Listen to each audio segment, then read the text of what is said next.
जब AQI 300 के ऊपर होता है तो सिर्फ सांस लेना रोज के 10-15 सिगरेट के बराबर होता है। डॉक्टर राहुल रोज ऐसे पेशेंट्स देखते हैं जो कभी स्मोकर नहीं थे, फिर भी सीरियस लंग डिजीज के साथ आते हैं। बॉडी कभी भी टॉक्सिक चीज़ों के लिए अडेप्ट नहीं करती है, रादर हम उसको नॉर्मल समझने लगते हैं। ब्रेथ होल्डिंग कैपेसिटी में जो मेन पार्ट है वो है हमारी मसल्स, जो सांस लेने में हमें हेल्प करती हैं। डायफ्राम, जो कि अगेन एक मसल है।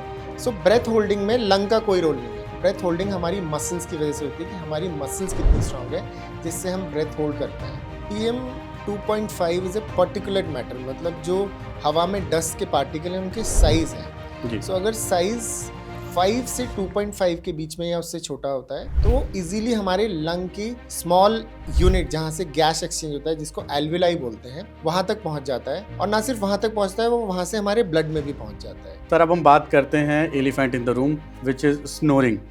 इसे हम सर मजाक समझते हैं।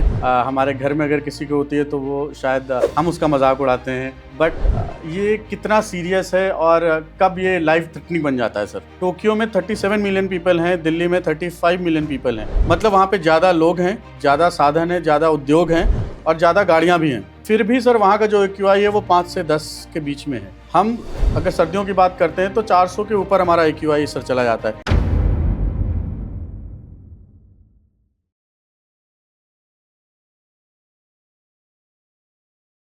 अगर आप दिल्ली NCR में रहते हो तो आज का एपिसोड कंफर्टेबल नहीं होने वाला है। रिसर्च के मुताबिक दिल्ली जैसे शहरों में रहना हर साल अपनी ज़िंदगी के 5 साल कम करने के बराबर है। और जब AQI 300 के ऊपर होता है तो सिर्फ सांस लेना रोज के 10-15 सिगरेट के बराबर होता है। इसमें स्मोकर्स और नॉन स्मोकर्स का कोई फ़र्क नहीं होता। सवाल सिर्फ लंग्स का नहीं, सवाल ब्रेन, हार्ट, स्लीप और हमारे बच्चों के फ्यूचर का है। आज हम ये बात ओपिनियन के साथ नहीं, ग्राउंड रियलिटी के साथ करने वाले हैं। आज के गेस्ट हैं देश के जाने माने पल्मोनोलॉजिस्ट यानी फेफड़ों के डॉक्टर राहुल शर्मा। डॉक्टर राहुल रोज ऐसे पेशेंट्स देखते हैं जो कभी स्मोकर नहीं थे, फिर भी सीरियस लंग डिजीज के साथ आते हैं। डॉक्टर साहब, स्वागत है आपका आज के इस एपिसोड में। सर, पहला क्वेश्चन मेरा आपसे यही है, क्या दिल्ली NCR की हवा इतनी जहरीली हो चुकी है जहां लोगों का सांस लेना भी दूभर है? आई थिंक ये सबसे इम्पॉर्टेंट एंड प्रैक्टिकल क्वेश्चन है इस वक्त कि दिल्ली NCR का पोल्यूशन इतना ज़्यादा बढ़ गया है कि ideally it is not liveable. Most of the time जब सर्दियाँ आती हैं तो हमें ये पोल्यूशन दिखता है, फॉग दिखने लगती है और तब इसके बारे में बातें ज़्यादा होने लगती हैं। बट पोल्यूशन ऑलमोस्ट पूरी साल रह रहा है। अगर आप एवरेज AQI देखें तो कभी भी हेल्दी लेवल में आ ही नहीं रहा है। एंड बहुत सारी चीज़ें जो हमें ऐसा लगता है कि सर्दियाँ आई हैं, पोल्यूशन आया है और हमें सर्दी खांसी हो रही है, लेकिन धीरे धीरे over a period of time, year by year, बहुत सारी ऐसी बीमारियां हैं जो पनप रही हैं और अभी हम उसको समझ नहीं पा रहे हैं।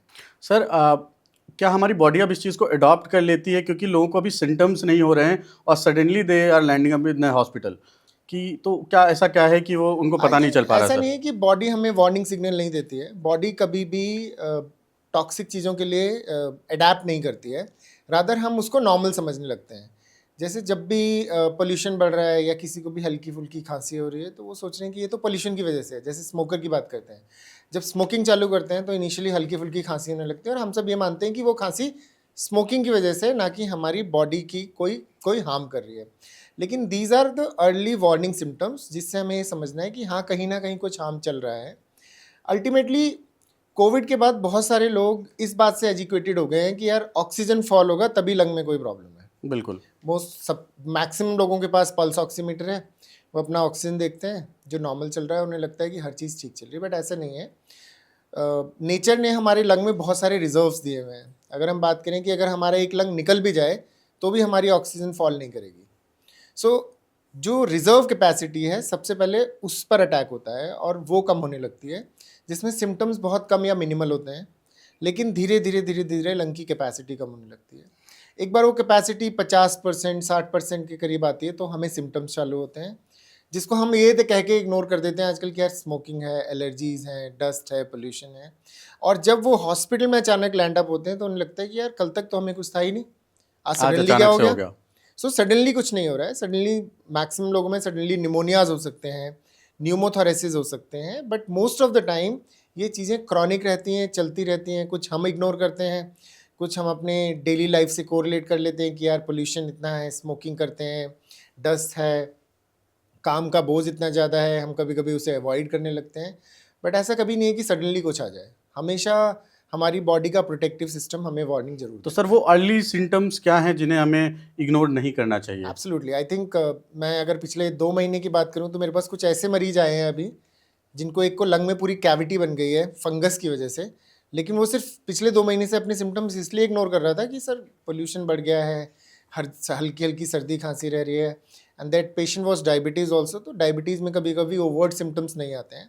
सो सिम्टम्स बहुत सिंपल रहते हैं, खांसी रहना, चेस्ट टाइटनेस रहना, अनईजीनेस रहना, ज़्यादा चलने पे सांस फूलना, थोड़ी बहुत चलने पे ज़रूरी नहीं कि आपकी सांस फूले, नींद में ट्रबल रहना, हल्का फुल्का चेस्ट पेन होना, बार बार सिम्टम्स होना, 2-3 दिन में सिम्टम्स अगर इंप्रूव नहीं हो रहे तो डेफिनेटली अपने डॉक्टर की सलाह लेने हैं। कुछ लोगों को बीच बीच में फीवर आ जा रहा है, वेट लॉस होना, एपेटाइट लॉस होना, दीज आर द सिम्टम्स जिनको हमें बिल्कुल इग्नोर नहीं करना नहीं है। करना एक चाहिए। और मेरे रिलेटिव ही थे कि मेरा तो 15 किलो वजन कम हो गया है। मैं कहा तो आपने इंटेंशनली किया होगा? कि नहीं नहीं मैंने इंटेंशनली नहीं किया। मैं कहा then you must get yourself check कि अननेसेसरी वजन क्यों कम हो रहा है। बिल्कुल। Then he was found to have diabetes, जिसमें वजन कम हो रहा है उनका क्योंकि डायबिटीज अनकंट्रोल चल रही है। तो कोई भी चीज़ अपने आप नहीं होती है, चाहे वो अच्छी हो रही है बुरी हो रही है, there is a reason behind. अच्छी हो रही है यू कैन इग्नोर, बट अगर आपको लगता है कि अनइंटेंशनली हमारे साथ ऐसी चीज़ें हो रही हैं कि अनइंटेंशनल वेट लॉस हो रहा है, या खांसी बराबर बनी हुई है, जा ही नहीं रही है, सांस बार बार फूल रहा है, पैरों में सूजन आ रही है, छींकें बार बार आ रही हैं, ट्रबलसम हो गए हैं हमारे लिए, then you must get yourself check.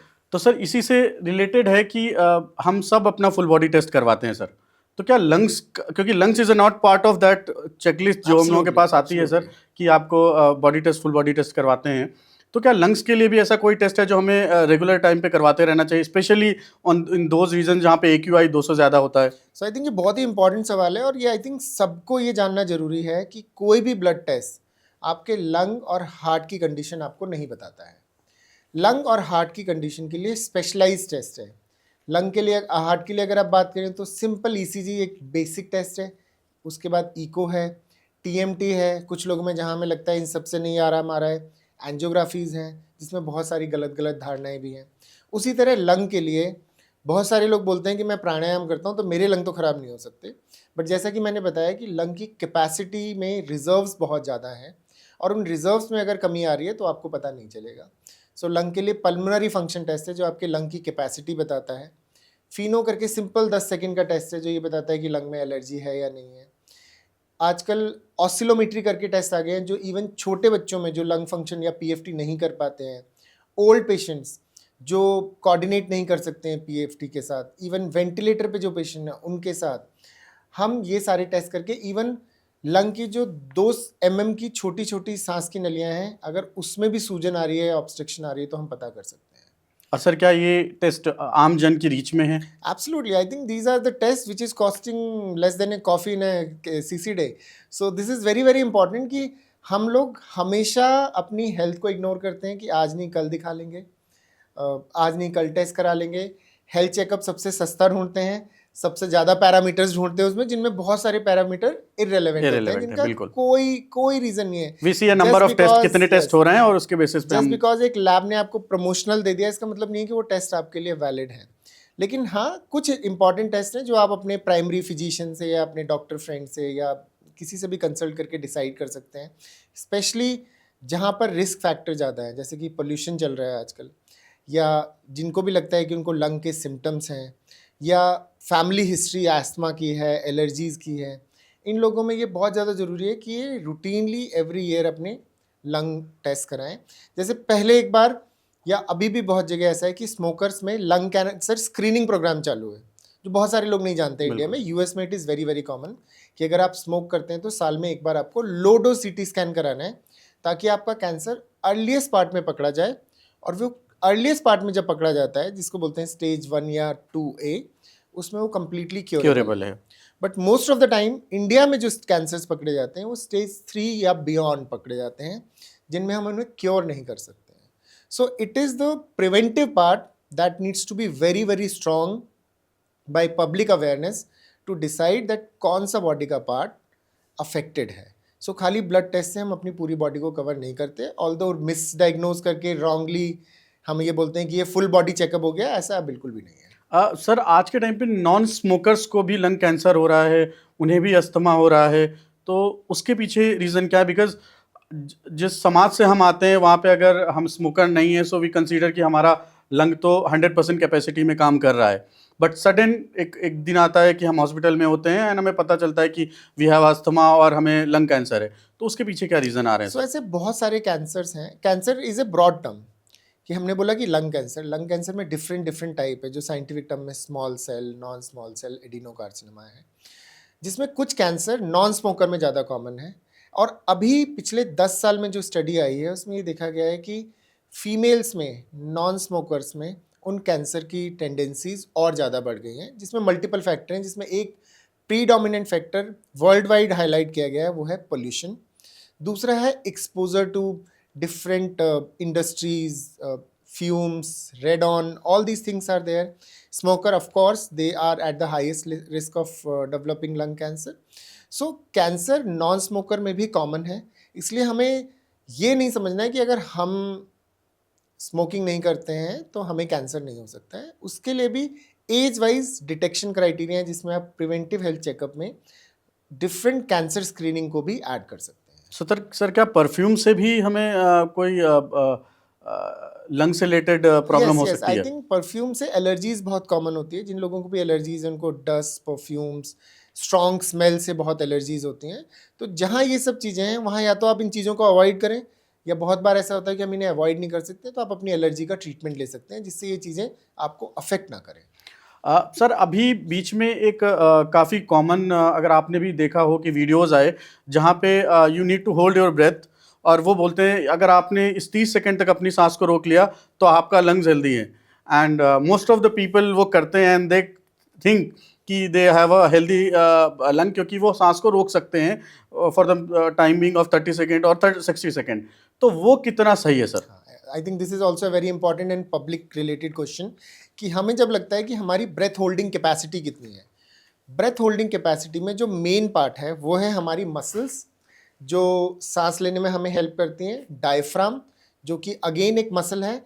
So breath holding में लंग का कोई रोल नहीं है। ब्रेथ होल्डिंग हमारी मसल्स की वजह से होती है कि हमारी मसल्स कितनी स्ट्रांग है जिससे हम ब्रेथ होल्ड कर पाएँ। तो जो भी लोग प्राणायाम करते हैं या किसी के तरह की एक्सरसाइज करते हैं, उनकी ब्रेथ होल्डिंग कैपेसिटी अच्छी होती है, या एथलीट्स की ब्रेथ होल्डिंग कैपेसिटी बहुत अच्छी होती है। लेकिन इसका ये मतलब नहीं है कि आपके लंग में कोई डिसीज़ नहीं है या लंग की कैपेसिटी लो है।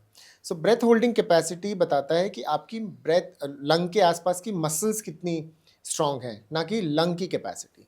लंग की कैपेसिटी के लिए world wide simple lung function test हैं जो हमें करने चाहिए। बिल्कुल सर। अब बात करते हैं सर एक इनविजिबल किलर के बारे में, PM 2.5। हम सब ने इसका नाम सुना है क्योंकि अंतर्राष्ट्रीय कंपनियों ने AC बेचने की वजह से, एयर प्यूरीफायर्स की वजह से इसे बहुत मार्केट किया सर। सो PM 2.5 लेमैन या सिंपल भाषा में कहें तो क्या है और ये हमें कैसे इफेक्ट करता है sir? PM 2.5 is a particulate matter, मतलब जो हवा में डस्ट के पार्टिकल हैं उनके साइज हैं जी। सो अगर साइज 5 से 2.5 के बीच में या उससे छोटा होता है तो वो इजीली हमारे लंग की स्मॉल यूनिट, जहाँ से गैस एक्सचेंज होता है, जिसको एल्विलाई बोलते हैं, वहाँ तक पहुँच जाता है। और ना सिर्फ वहाँ तक पहुँचता है, वो वहाँ से हमारे ब्लड में भी पहुँच जाता है।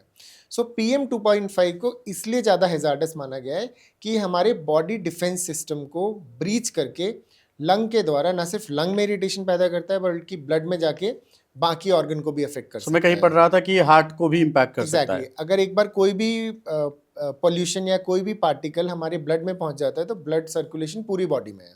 सो ब्लड सर्कुलेशन जहाँ जहाँ है वो उस पार्ट को अफेक्ट कर सकता है, जिसमें सबसे इंपॉर्टेंट है हार्ट, उसके बाद आपका brain, then any part of the body it can affect. अगर आप बात करते हैं कि हैवी मेटल पॉइजनिंग की बात करते हैं, जैसे बहुत सारी पुरानी दवाइयाँ आती थी, इंडिजिनस मेडिसिन होती थी जिसमें हैवी मेटल्स होते थे, किडनी को ख़राब कर देते थे। बिल्कुल। तो खाते हम थे, सीधा वो हमारे ब्लड में जाते थे और वहाँ से किडनी तक पहुँच के उनको ख़राब कर देते थे। ये definitely it is a silent killer, because PM 2.5 इतना छोटा है कि वो आंखों से नहीं दिखता है, लेकिन वो बॉडी के हर पार्ट में इजीली पहुंच पाता है, और उससे फिल्टर भी नहीं कर सकते हमारी। एब्सोल्युटली। और उससे वो बॉडी के किसी भी पार्ट में इरिटेशन पैदा करता है, इन्फ्लेमेशन पैदा करता है और डिसीज पैदा करता है।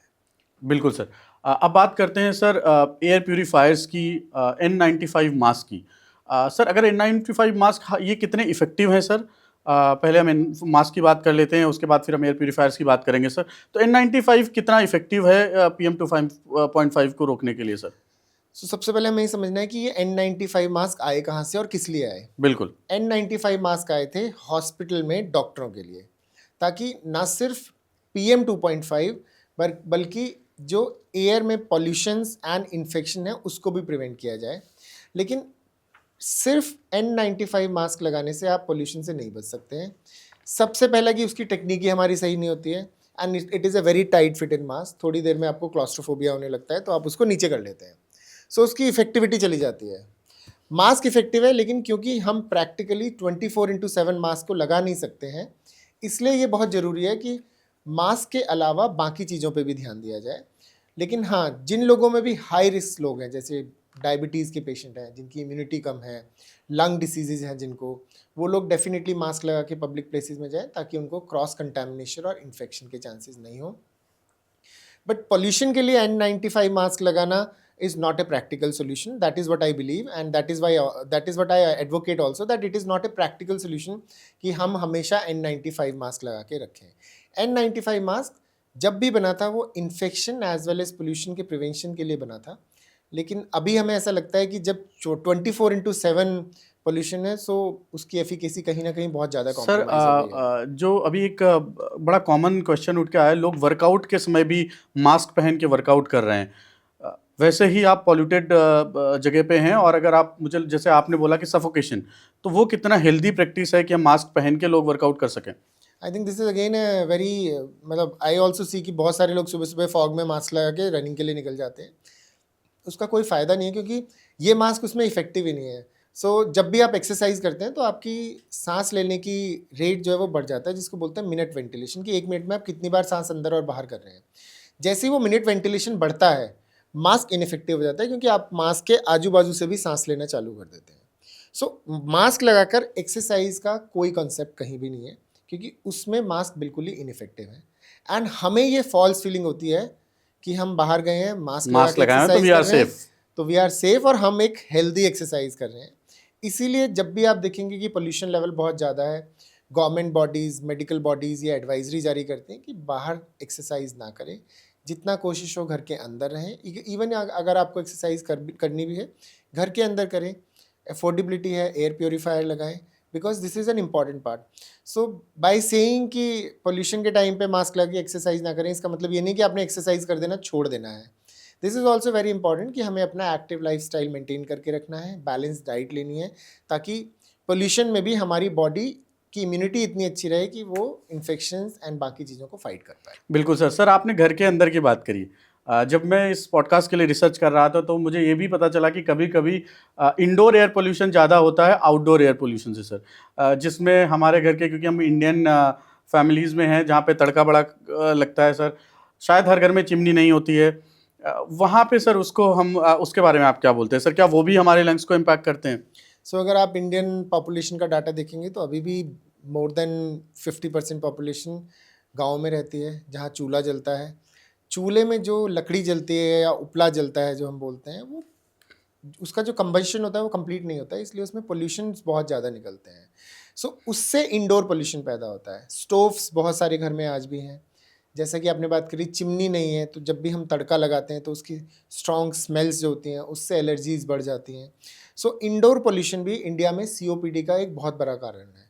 COPD अदरवाइज हम ये मानते थे पहले कि सिर्फ स्मोकर्स में देखी जाती है, लेकिन एक बहुत बड़ा तबका इंडिया में फीमेल्स में जिनमें COPD देखी गई है, उनका मेन रीज़न इंडोर पॉल्यूशन माना जाता है, जिसमें सबसे कॉमन चीज़ इंडोर जो ये चूल्हे होते हैं उस पर खाना पकाना, अंगीठी घर में रखना सर्दियों के टाइम में, जिसमें भी पार्शियल कंबशन हो रहा है। LPG के बाद बहुत हद तक ये चीज़ें कंट्रोल हो गई हैं, लेकिन अभी भी LPG इंडिया के हर पार्ट में नहीं पहुंची है, तो अभी भी ये एक मेजर प्रॉब्लम बना हुआ है। सर COPD आपने वर्ड यूज़ किया, अगर दर्शकों को आप बता सकें जनरल टर्म में कि ये COPD क्या है सर? ब्रॉडली अगर हम लंग की बीमारियों की बात करें तो लंग में एलर्जीज़ या एस्थमा होता है। पहले एलर्जीज़ लोगों को लगता है, अगर वही आपकी एलर्जी बार बार हो रही है, लंग कैपेसिटी कम कर रही है, तो उसको एस्थमा के नाम से जाना जाता है, जिसका अगेन PFT के द्वारा हम कंफर्म कर सकते हैं कि आपको एस्थमा है या सिंपल एलर्जीज़ है। दूसरी डिसीज़ होती है जिसमें धीरे धीरे परमानेंट चेंजेस आने लगते हैं लंग में, जिसको बोलते हैं क्रॉनिक ऑब्स्ट्रक्टिव पल्मोनरी डिसीज़, जिसमें भी लोगों की सांस फूलती है। Majorly pollution, smoking, indoor pollution, इससे रिलेटेड धीरे धीरे लंग में over a period of years ये बीमारी पनपती है, जिसको बोलते हैं सीओपीडी। तो सीओपीडी का जो कॉमन नोशन है वो ये माना जाता है कि ये स्मोकर्स में ज़्यादा होती है, बट ऐसा नहीं है कि ये नॉन स्मोकर्स में नहीं होती है। आज के टाइम पे डेटा बता रहा है सर कि नॉन स्मोकर्स में भी बहुत ज़्यादा हो रही है। इंडोर पोल्यूशन की वजह से भी बहुत ज़्यादा है। और तीसरी एक डिसीज़ होती है फाइब्रोसिस की, जो हमने कोविड में माना था, लेकिन कोविड का फाइब्रोसिस एक्यूट फेज के अलावा लॉन्ग टर्म में जनरली रिजॉल्व हो गया मैक्सिमम पेशेंट में, लेकिन फाइब्रोसिस में लंग में सिकुड़न आने लगती है। सो उन बीमारियों को बोलते हैं ILD या IPF, या बहुत सारी ऐसी बीमारियां हैं जिनमें किसी एलर्जी की वजह से लंग में सिकुड़न आना चालू हो जाती है, और उस सिकुड़न की वजह से आपकी ऑक्सीजन के ट्रांसफ़र की कैपेसिटी लंग से ब्लड में बहुत कम हो जाती है। उन केसेस में ऑक्सीजन फॉल होने के चांसेस सबसे ज़्यादा होते हैं, ना कि COPD और एस्थमा में। COPD और एस्थमा में अगर आपको एक्यूट लंग अटैक भी आया है तो भी ज़रूरी नहीं कि आपकी ऑक्सीजन फॉल कर जाए। तो ये मेरा सभी लोगों से निवेदन है कि just by looking at your oxygen आप ये डिसाइड ना करें कि नहीं जी लंग बिल्कुल हेल्दी हैं। ऑक्सीजन कम होने का कारण सबसे ज़्यादा फाइब्रोटिक कंडीशंस में होता है, जैसा कि हमने कोविड टाइम में देखा था। लेकिन एस्थमा, COPD, इवन निमोनियाज में अर्ली पार्ट में ऑक्सीजन फॉल नहीं करता है। बिल्कुल सर। अब सर एक बात करते हैं नॉन पैसिव स्मोकिंग की सर। एक जो स्मोकर है सर वो घर में कितने लोगों को डैमेज करता है, उसका असर किन किन लोगों पर पड़ता है सर, उसके ऊपर थोड़ा सा आप सो आई बताएं थिंक सर। अगर आप सिनेमा हॉल में अभी भी जाते हैं तो आप देखते हैं कि स्मोकिंग के साथ जो बच्चे दिखाते हैं कि भाई पैसिव स्मोकिंग से बहुत ज़्यादा इफेक्ट पड़ता है, and it is a truth. Smoking में जितने भी पार्टिकल्स निकलते हैं ये माना जाता है कि 200 से ज़्यादा पार्टिकल होते हैं जो कार्सिनोजेंस हैं, जो कैंसर पैदा कर देते हैं। जो स्मोकिंग कर रहा है वो तो डायरेक्ट इनहेल कर रहा है, लेकिन जब वो बाहर निकालता है तो उसमें वही पार्ट जो है वो रह जाते हैं, वही कार्सिनोजेंस देखने को मिलते हैं जो कि आजू बाजू वाले लोग भी इनहेल करते हैं, और इसको बोलते हैं सेकेंड हैंड स्मोक या पैसिव स्मोकिंग, जिससे बच्चों में और घर के बाकी लोगों में भी COPD, respiratory illness, allergies, asthma attack और इवन स्मोकर में ILD के चांसेस बहुत ज़्यादा बढ़ जाते हैं। सर क्या ये प्रेग्नेंट वुमेन में भी, उनको भी जो प्रेग्नेंट है उनके ऊपर भी असर डालता है sir? So I think not only pregnant women, लेकिन जो प्रेगनेंसी में बच्चा पेट में होता है, क्योंकि जो भी हम इनहेल करते हैं उसी से न्यूट्रिशन और ऑक्सीजन बच्चे को भी जा रहा होता है। तो जब हम ये देखते हैं कि एक प्रेग्नेंट लेडी स्मोक करती है, या तो वो डायरेक्ट स्मोक कर रही है जो कि वेस्टर्न वर्ल्ड में ज़्यादा कॉमन है, या फिर सेकेंड हैंड स्मोक आ रहा है जो कि फैमिली में अगर कोई मेंबर स्मोक कर रहा है, तो उसकी वजह से वही पार्टिकल्स लंग के द्वारा ब्लड में जाते हैं और ब्लड से वो बच्चे में जाते हैं, जिससे उनकी ग्रोथ में बहुत ज़्यादा इफेक्ट आने लगते हैं। ग्रोथ कम हो जाती है, जिसको ग्रोथ रिटार्डेशन बोलते हैं, और आने वाले टाइम में उनमें भी लंग कंडीशंस, एलर्जीज, एस्थमा, इन सब के चांसेस बहुत ज़्यादा बढ़ जाते हैं। बिल्कुल सर। अब हम सर बात करते हैं वेपिंग की, जो आज के टाइम पे काफ़ी ट्रेंड है सर। स्मोकिंग का अल्टरनेटिव माना जाता है, और ये युवाओं में ये एक मिथ है सर कि इससे कोई नुकसान नहीं है अगर वो कंपेयर करते हैं, बिकॉज उसमें वो निकोटीन ले रहे हैं, और उन वो कंपैरिजन में और शायद कूल दिखने के चक्कर में वो वेपिंग को बहुत ज़्यादा अपना रहे हैं। तो उस पे सर आप क्या बोलना चाहेंगे sir? How much vaping is तो मैं सेफ? सिर्फ खाली वेपिंग की बात नहीं करूँगा, कुछ तरह की सिगरेट्स भी आई हैं जिसमें यूथ को ये दिखाया गया है कि इससे आप कम स्मोक लेते हैं, जैसे वो पतली पतली सिगरेट्स आने गई हैं। बिल्कुल। सो वेपिंग US में लॉन्च किया था इस कंडीशन में कि आप इसे यूज़ करेंगे as a de addiction part, कि स्मोकिंग से वेपिंग पे आएंगे, वेपिंग से आप स्मोकिंग छोड़ देंगे। लेकिन इट वाज अ फेलियर, क्योंकि ये देखा गया कि वेपिंग में भी लोग इतने बड़े कश लेते हैं कि जो उसमें निकोटिन होता है वो ब्रेन में जाके उसमें डिपेंडेंसी पैदा कर देता है, तो लोग वेपिंग के लिए ही एडिक्ट हो गए हैं। ना सिर्फ ये देखा गया कि लोग स्मोकिंग से ज़्यादा वेपिंग पे एडिक्ट हो रहे हैं, बल्कि ये भी देखा गया कि वेपिंग में सडनली लोगों में लंग में प्रॉब्लम आ जाती है, जिसको ARDS कंडीशन या पॉपकॉर्न लंग कहा गया, जिसमें लंग में बहुत जल्दी और acute changes So this is more dangerous than this is absolutely more dangerous and life threatening than smoking per se. So बाद में US ने और इवन इंडिया ने, ऑलमोस्ट एवरी कंट्री ने वेप को बैन कर दिया गया है। तो आजकल अगर आप देखेंगे तो वेप सिर्फ इलीगल माध्यम से लोगों के पास पहुंचते हैं, और वो स्मोकिंग से भी ज़्यादा डेंजरस है। दूसरी कंडीशन, लोग कहते हैं कि नहीं यार मैं स्मोकिंग नहीं करूँगा, मैं ये पतली वाली सिगरेट SLI बिल्कुल समथिंग बिल्कुल बोलते हैं कि मैं ये ले लूँगा। सो उसमें वो भी एक मार्केटिंग गिमिक था, जिसमें ये दिखाया गया कि जब आप ऐसे लाइट से स्मोक लेते हैं तो उसमें एक फ़िल्टर लगा हुआ है जिससे स्मोक कम जाता है। लेकिन जो भी स्मोकर हैं, जिनको भी एडिक्शन है, उनको जब तक वो लेवल स्मोकिंग का या वो लेवल निकोटीन का ब्लड में नहीं मिलता है, वो उनको सैटिस्फैक्शन नहीं आती है स्मोकिंग, तो वो क्या करते हैं, वो लंबा पफ खींचते हैं, बड़ा इसके लिए पफ खींचते हैं, लंग्स को ज़्यादा मेहनत करनी पड़ रही है। बार बार पफ खींचते हैं, तो वो उतना ही अमाउंट में स्मोकिंग ले रहे हैं, बस वो फॉल्स फीलिंग हमें आ रही है, या मार्केटिंग गिमिक ऐसे बना दिए गए हैं कि वेप and these thin cigarettes are less dangerous, but they are equally or sometimes more dangerous. Sir अब हम बात करते हैं elephant in the room which is snoring. इसे हम सर मजाक समझते हैं। हमारे घर में अगर किसी को होती है तो वो शायद हम उसका मजाक उड़ाते हैं, बट ये कितना सीरियस है और कब ये लाइफ थ्रेटनिंग बन जाता है sir? So I think snoring एक ऐसी कंडीशन है जिसे इंडियन पॉपुलेशन में ये माना जाता है कि ये तो हमारे खानदानी चीज़ है जी, हमारे यहाँ तो सभी स्नोर करते हैं और ये खानदानी है, और स्नोर करते हैं तो हम ये मानते हैं कि हमें नींद बहुत अच्छी आती है। लेकिन एक्चुअली स्नोरिंग का अगर आप पैथोफिजियोलॉजी या रीज़न देखेंगे, वो ये है कि जो हमारा अपर एयरवे है, जब वो नैरो होता है स्लीप के टाइम पे, या जो हम फिजिक्स में पढ़ते थे कि जब कोई भी चीज़ नैरो होती है तो उसमें से आवाज़ आने लगती है, टोन और हाइपरटोन हम फिजिक्स में पढ़ते थे। बिल्कुल। तो जैसे ही वो नैरो होता है तो ऑक्सीजन की कमी आने लगती है, एयर फ्लो कम हो जाता है। जब ये एयर फ्लो कम हो जाता है तो घड़घड़ाहट या स्नोरिंग चालू हो जाती है हमें। कुछ देर के बाद जब डीप स्लीप आ जाती है तो ऑक्सीजन कम होने से ये रुक जाता है। जब ये रुकता है तो बहुत सारे पेशेंट में जब हम नोटिस करते हैं कि थोड़ी देर खर्राटे लेते हैं, एक पॉज आता है, फिर खर्राटे चालू हो जाते हैं। सो जो ये पॉज होता है इसको बोलते हैं एपनिया। एपनिया का मतलब है नो ब्रेथ, कि उस वक्त पेशेंट की सांस रुक जाती है। Okay. जब पेशेंट की सांस रुक जाती है तो बॉडी एक प्रोटेक्टिव मैकेनिज्म देती है कि भाई जैसे ही ऑक्सीजन कम होता है वो ब्रेन को सिग्नल देती है कि जग जाओ, नहीं तो हार्ट अटैक आ जाएगा, क्योंकि ऑक्सीजन की सप्लाई सबसे पहले हार्ट और ब्रेन को अफेक्ट करती है। सो जैसे ही ये सिग्नल आता है पेशेंट का ब्रेन जग जाता है, उसकी स्नोरिंग फिर से चालू हो जाती है, एयर फ्लो फिर से रिस्टोर हो जाता है और सांस चलने लगती है। और यही cycle bar bar multiple times during the sleep होती है। इस साइकिल की वजह से बॉडी में इन्फ्लेमेशन चालू हो जाता है कि जब भी ऑक्सीजन कम होते हैं और ज़्यादा होते हैं, जैसे हम एंटीऑक्सीडेंट की बात करते हैं, वैसे बिल्कुल। ऑक्सीडेटिव स्ट्रेस बॉडी में चालू हो जाता है। और उस ऑक्सीडेटिव स्ट्रेस की वजह से ऐसे हार्मोनल चेंजेस आने लगते हैं जिससे पेशेंट को blood pressure, sugar, diabetes, heart disease, acid peptic disease, neurological problem and even heart attack भी आ जाते हैं। सो एक बहुत फेमस सिंगर थे हमारे बप्पी लाहिरी जी, जिनको स्नोरिंग की वजह से हार्ट अटैक आया था। यह हमने बहुत बार सुना है कि पेशेंट रात में सोया और सुबह उठा नहीं। उसमें सबसे common reason sleep apnoea related heart attacks का ही होता है, और इसका इलाज बिल्कुल संभव है। सो सबसे इंपॉर्टेंट चीज़ हमें पहले ये आइडेंटिफाई करना है कि किसकी स्नोरिंग की वजह से प्रॉब्लम हो रही है।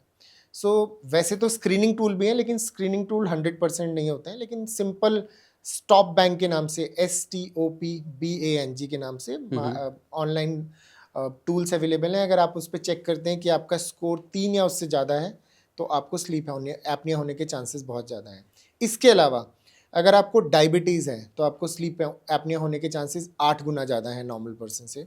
आपको हाइपरटेंशन है, ब्लड प्रेशर है तो 3 गुना ज़्यादा है। आपको कार्डियक डिसीज़ है तो और भी ज़्यादा है। आप मोटे हैं तो और भी ज़्यादा है। और अगर ये सारी डिसीज़ेज़ आप में ऐड ऑन होती जा रही हैं कि मुझे डायबिटीज़ भी है, हाइपरटेंशन भी है, तो स्लीप एपनिया का रिस्क कई गुना ज़्यादा है। एंड मैक्सिमम टाइम हम लोग क्या करते हैं, जैसे हमें डायबिटीज़ आई, डायबिटीज़ का ट्रीटमेंट चालू हो गया, उसके बाद हार्ट डिसीज़ आ गई, उसका ट्रीटमेंट चालू हो गया, उसके बाद बीपी आ गया, उसका ट्रीटमेंट रूट कॉज को नहीं हमने लेकिन जो कॉमन लिंक है इन चीज़ों का, जिसकी वजह से बॉडी में ऑक्सीडेटिव स्ट्रेस, इन्फ्लामेशन और ये सारी कंडीशन आ रही हैं, उस पर इवन फिजिशियन भी अनफॉर्चुनेटली ध्यान नहीं देते हैं, और वो है स्लीप एपनिया। तो स्लीप एपनिया में अगर आपके पास ब्लड प्रेशर की 2 या उससे ज़्यादा दवाई चल रही है तो हम उसको बोलते हैं रेजिस्टेंट हाइपरटेंशन है, स्लीप एपनिया इवैल्यूएट कराना है। डायबिटीज़ 2 या उससे ज़्यादा दवाइयों पे आप आ गए हैं, स्लीप एपनिया इवैल्यूएट कराना है। आप बहुत ज़्यादा स्नोर करते हैं, दिन में लेथार्जी बहुत रहती है, वीकनेस रहती है, हम कहते हैं हमारे काम की वजह से है, स्लीप एपनिया इवैल्यूएट कराना है। आपको कार्डियक डिसीज़ है, लंग्स में पानी आ रहा है, हार्ट की कैपेसिटी कम हो गई है, स्लीप एपनिया डिटेक्ट कराना है। बट अनफॉर्चुनेटली इसकी अवेयरनेस पब्लिक या डॉक्टरों में इतना ज़्यादा नहीं है कि कोई इसकी तरफ ध्यान नहीं देता है, और मैक्सिमम टाइम इसी वजह से हम एक बीमारी से दूसरी, दूसरी से तीसरी और मल्टीपल बीमारियां लेके घूम रहे हैं। So can we say this is a silent pandemic? Absolutely. I think obesity related sleep apnea is the most dreaded things which is being ignored worldwide. even if there are societies, even I am a sleep specialist, I have done this, but लोगों को समझाना ये बहुत मुश्किल हो गया है. लोग डायबिटीज से डरते हैं, हार्ट अटैक से डरते हैं, लेकिन कौन इसको कर रहा है उसके बारे में नहीं सोचते हैं. बिल्कुल, रूट कॉज के पे नहीं जाते. एब्सोल्युटली. सर आज के टाइम पे मैं देख रहा था कि नासल स्ट्रिप्स आई हैं. अगेन उसकी बहुत सी मार्केटिंग हो रही है, आप किसी भी ऑनलाइन उस पर देख सकते हैं कि आप एक स्ट्रिप को लगाते हैं एंड सडनली यू फील कि now you have a full breath. So वो कितनी इफेक्टिव हैं, क्या उसके पीछे कोई साइंटिफिक रीज़न है सर? सो नेजल पैसेज अगर हम बड़ा करना चाहते हैं तो वो स्ट्रिप से थोड़ी देर के लिए बड़ा हो जाता है, Blockage लेकिन से. स्लीप एपनिया नेजल ब्लॉकेज की वजह से हो ही नहीं रहा है. स्लीप एपनिया में जो ऑब्स्ट्रक्शन आता है वो थ्रोट के लेवल पे आता है, जिसको हम इस क्लिप से कभी भी रूल आउट नहीं कर सकते हैं. सो क्लिप हमें पार्शियल बेनिफिट देता है सिर्फ उन पेशेंट में जिनमें साथ में नेजल ऑब्स्ट्रक्शन भी है या नेजल कंजेशन है. But these are all again marketing gimmick without any scientific proof or scientific data, and all of these things are more available on these online platforms rather than on any scientific platform or any scientific society advocating them. So these are some kind of घरेलू उपचार जो बहुत अच्छे और effective नहीं है, specially कि अगर हम स्लीप एपनिया को इग्नोर करते हैं और इतनी बड़ी बड़ी बीमारियां हमें हो सकती हैं. इसके लिए सर अभी गमीज भी आ रही हैं, so you can have a gummy and you are going to have a very good sleep. तो अगर हम वर्ल्ड वाइड ट्रीटमेंट की बात करते हैं स्लीप एपनिया की, तो जो गोल्ड स्टैंडर्ड माना जाता है वो है CPAP और PAP therapy. Gummies and all these things will help you in sleeping deep, लेकिन जब भी आप डीप स्लीप में जाते हैं तो आपके स्लीप एपनिया बढ़ जाते हैं. लेकिन क्योंकि दवाइयों के द्वारा आपको फोर्सफुली सुला दिया गया है तो आपको वो पता नहीं चलता है. लेकिन जो साइकिल मैंने पहले डिस्कस की वो साइकिल बार बार होती रहती है. इवन बहुत सारे लोग बोलते हैं अल्कोहल के बाद नींद बहुत अच्छी आती है, लेकिन नींद डीप जरूर हो जाती है, लेकिन स्लीप क्वालिटी बहुत ख़राब हो जाती है. बिल्कुल sir. Coming back to Delhi pollution sir, कुछ मैं डेटा देख रहा था सर, कंपैरिजन कर रहा था कि यूरोप की कुछ कंट्रीज़ का देखा सर जहाँ पे कंसिस्टेंट 5 से 10 के बीच में AQI जाता है सर. फिर मेरी नज़र पड़ी सर टोक्यो. टोक्यो और दिल्ली का अगर हम कंपैरिजन करते हैं, दोनों राजधानी है, एक जापान की और एक इंडिया की. टोक्यो में 37 मिलियन पीपल हैं, दिल्ली में 35 मिलियन पीपल हैं. मतलब वहाँ पे ज़्यादा लोग हैं, ज़्यादा साधन है, ज़्यादा उद्योग हैं और ज़्यादा गाड़ियाँ भी हैं. फिर भी सर वहाँ का जो AQI है वो 5 से 10 के बीच में है. हम अगर सर्दियों की बात करते हैं तो 400 के ऊपर हमारा AQI सर चला जाता है. तो आपको कहाँ लग रहा है सर, कहीं पॉलिसी लेवल में कमी हो रही है या हमारे अवेयरनेस में कमी आ रही है?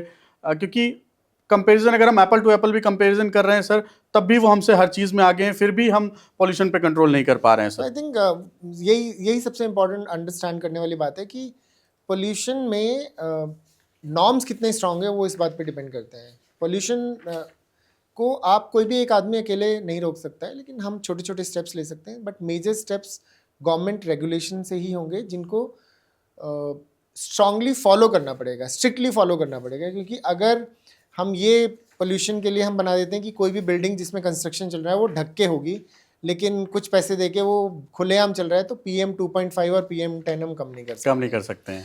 पोल्यूशन में जैसे CNG आने के बाद बहुत हद तक पोल्यूशन पे कंट्रोल हुआ था. पहले जो पेट्रोल थे और जो पोल्यूशन के मापक थे वो बहुत रिलैक्स थे, लेकिन उसके बाद अब ओवर क्राउडिंग इतनी हो गई है.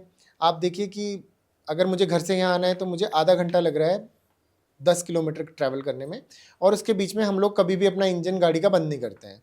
पोल्यूशन आ रहा है, लेकिन अब थोड़ा सा इनविजिबल हो गया है.